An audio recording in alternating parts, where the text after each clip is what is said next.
RC, manda ela aí, meu caro.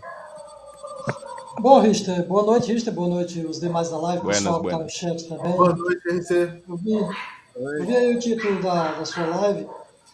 Desculpa aqui alguns cachorros latindo, espero que não atrapalhe aí o meu áudio. Eu tenho visto aí o rapaz que tem o nome de Irmão, ele participou de uma outra live sua, não sei se mais algumas, mas eu vi só duas, essa e outra. E assim, eu vejo que ele tem uma certa fé, né? Ele é religioso, aparentemente evangélico. Olha, a questão é assim, ó.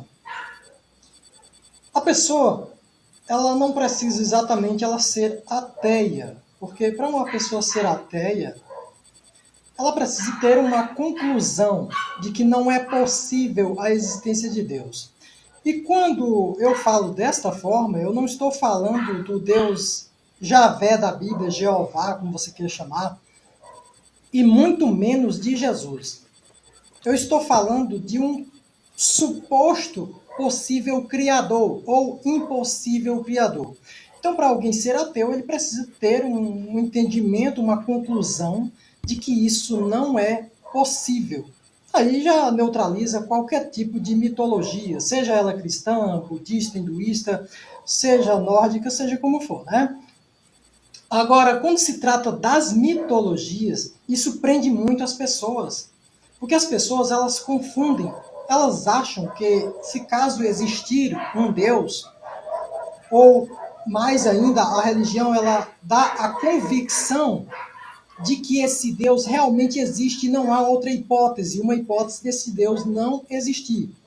A religião tira esse senso crítico do religioso, né? De que Deus não possa existir. Para ele, não. Deus tem que existir e pronto, é uma verdade absoluta. Isso é uma convicção através da fé, sem fundos racionais. E sem fundos também sólidos, né? Porque o fundo está na mitologia, na religião, na escrita, o texto de manipulação.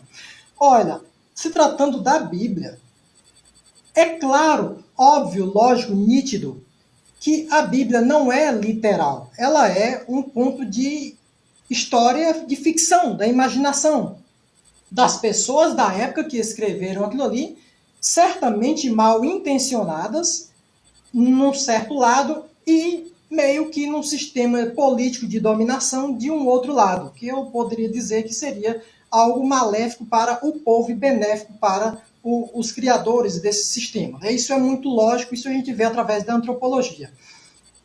E a ideia de surgir este Deus bíblico é muito comum para a época. E até mesmo podemos ver isso dentro das escritas. Como é que nós tiramos essa conclusão? Em vez de eu ficar trazendo passagens da Bíblia aqui, eu posso fazer um resumo dela por completo. Eu posso trazer o quê? A ideia do Deus Javé, quando ele surgiu e como ele surgiu e para que ele surgiu. Como foi? Javé surgiu em uma época onde as pessoas acreditavam em vários deuses, faziam sacrifícios, né, matança de animais e de pessoas, e era comum essas pessoas ser os próprios filhos, para esses deuses. Essas pessoas viviam em um sistema de escravidão, eles eram escravocratas, né? Escravizavam o próprio povo e a outros povos também. Eles compravam e vendiam seres humanos, porque existia a classe, a elite e a pobreza. Claro, os donos de escravo eram a elite, os ricos, inclusive esses que escreveram esses textos, e os pobres todos eram escravos, eles viviam na escravidão. E eles não tinham letra, eles não tinham conhecimento, eles eram escravos, analfabetos, burros. Então, eles se reproduziam. Os escravocratas tinham filhos que seriam os futuros donos dos novos escravos, e a pobreza tinha filhos que seriam os novos escravos para os filhos dos donos, futuramente. Isso a gente vê dentro dos próprios textos. Então, quando esse Deus aparece, ele não diz, olha, o que vocês estão fazendo está errado. Não. Ele diz que é errado quando os outros faziam com aquele povo. Primeiro que ele seleciona um povo em detrimento de todos os outros e diz, esse será o meu povo e eu serei o seu Deus. Então, quando aquele povo era escravizado por outros, era errado. estava muito errado, isso não podia. Mas quando aquele povo escravizava o próprio povo e escravizava a outros, aí estava certo. Na Bíblia, Deus dá até a forma, ele dá a descrição de como comprar e vender pessoas do próprio povo e comprar e vender pessoas de outros povos. E também como tratar esses escravos de forma diferente uns dos outros. Nós podemos ver que Deus, em momento nenhum, ele proibiu que eles cometessem o latrocínio, que é o roubo seguido de morte.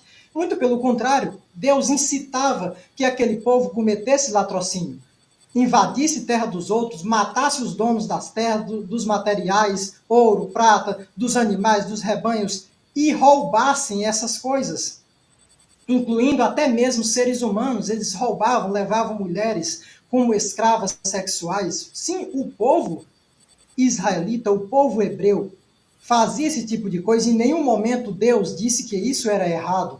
Em nenhum momento a moral de Deus disse que comprar e vender seres humanos para a escravidão era errado.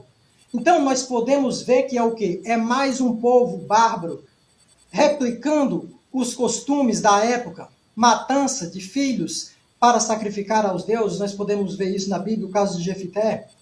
Nós podemos ver o caso de Abraão, mostrando muito bem a cultura daquele povo, o costume daquele povo. São histórias fantasiosas. Abraão nunca existiu, mas ele está trazendo ali um contexto da época e um costume, uma cultura da época. As pessoas devem enxergar a Bíblia como um livro antropológico, do qual a gente consegue acessar uma cultura antiga. Aquilo não é Deus. Deus nenhum jamais mandou comprar alguém, nem escravizar alguém, nem matar ninguém, jamais pediu sacrifício a alguém. Isso é loucura da mente dos seres humanos. Durante a pandemia, aqui no Brasil, aquela mulher chamada Andressa Urach, que até esteve por um bom tempo na Igreja Universal, ela tentou sacrificar o próprio filho, replicando o sacrifício de Abraão para acessar a Covid. Logo, o marido impediu e disse que ela estava tendo surtos psicóticos. Certo? Qualquer um aqui, mesmo o irmão aí, quando alguém tentar sacrificar o filho para Deus, eu suponho que ele também vai achar que a pessoa está tendo um surto psicótico e que Deus não está pedindo esse sacrifício. Mas quando eu digo que Abraão é a representação de um selvagem com uma cultura ultrapassada de sacrificar seres humanos a Deus, ele vai dizer que não. Ali é uma verdade. Deus pediu porque estava testando Abraão. Entende? Já lhe fizemos essa pergunta em live, Rissa, e a resposta não foi nada muito satisfatória, não. Pois é. Mas depois ele procurou corrigir. A religião, ela causa essas confusão na mente das pessoas, ela faz com que a pessoa cometa coisas que ela não cometeria. Por exemplo, Andressa Urach jamais iria tentar matar o próprio filho se não fosse por uma ideia religiosa, por uma ideia cristã, incluindo a crença judaica. Entende? Jamais ela iria cometer um absurdo desse daí. E vem outras questões. Vamos lá. A ideia do sacrifício de Jesus. E Jesus é o quê? O Cordeiro de Deus que tira o pecado do mundo. Por quê? Porque aquelas pessoas naquela época, lá do judaísmo, da onde é tirado a história de Jesus, o cristianismo, inventado esse personagem em cima das falas, lá, por exemplo, de Isaías, de Oséias, de todos esses textos, os escritores do Novo Testamento dizem que é profecias para se cumprir em Jesus. É fácil criar cumprimentos quando você já tem os textos e faz outros em cima deles, né? Aí, quando tem bobos para acreditar, é mais fácil ainda manipular as pessoas. Então, naquela época, aquelas pessoas passavam por pandemias, aquelas pessoas passavam por terremoto, aquelas pessoas passavam por fome, sede, seca. Então, eles, na crença que os deuses existiam, isso não estou falando apenas dos povos bíblicos, isso já vem de muito tempo.